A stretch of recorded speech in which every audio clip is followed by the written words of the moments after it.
Well, we're going to speak to political commentator James Morris now. He's joining us from studios in Los Angeles. Many thanks for joining us here on Press TV, Mr. Morris. Now, reading between the lines, do you think Netanyahu's comments signify this apprehension on Israel's part that the focus is now slowly shifting towards Israel's nuclear weapons arsenal and the fact that it's a non-signatory to the NPT?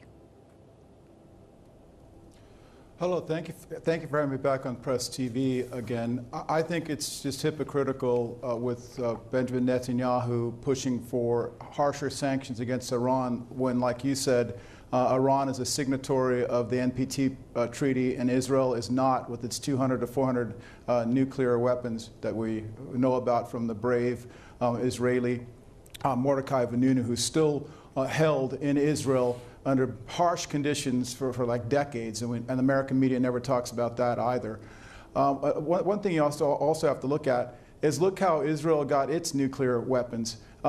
Nuclear smuggling, which Netanyahu, according to what I've read, was associated with from the U.S., from nuclear facilities in Pennsylvania. At least in Pennsylvania, and that's how Israel developed its nuclear facilities at Dimona.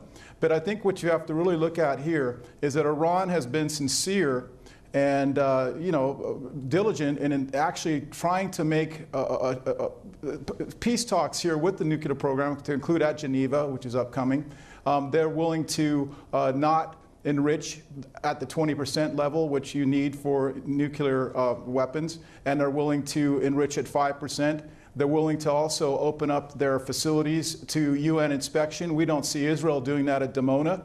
The last U.S. president that tried to curtail Israel with that was President John F. Kennedy, and he was later assassinated. I think another thing what you really have to look at here, though, is the main agenda for Israel is not limiting the nuclear weapons that Iran has. Obviously, we know there's no credible evidence that Iran even has a nuclear weapon. The main agenda here is regime change, and that's going back to the strategy for Israel in the 1980s by Israeli Likudnik Oded Yinon, which the neoconservatives, the upper echelon of the Israel lobby, have put into play for Iraq and Syria and Iran. And the Saudis don't even really know this, that they're on the agenda of Oded Yinon as well. So, right. Let me just cut in there, Mr. Morris. We're running out of time very quickly.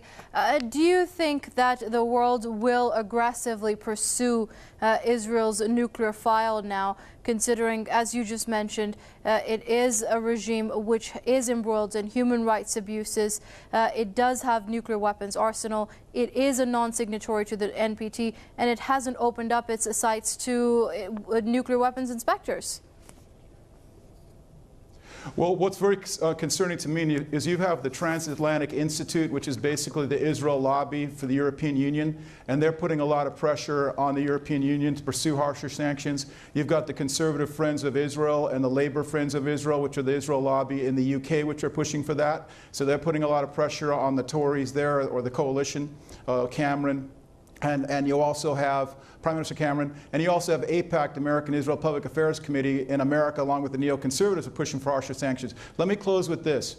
My concern is that if Obama is reluctant and does not go along with the harsher sanctions, Israel could possibly initiate an attack on Iran, and AIPAC, American Israel Public Affairs Committee, the Israel Lobby in America, already has the Israeli-occupied Senate with a resolution that was written by AIPAC to help defend Israel if they get into a war with Iran. You can go to my ushijack.com blog for more on this. It's very concerning. That's the scenario we have to watch for. Again, the sanctions are just a pretext.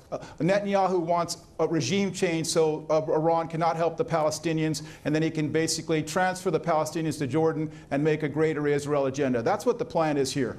Okay, that was political commentator James Morris joining us from studios in Los Angeles. It's always a pleasure having you with us here on Press TV.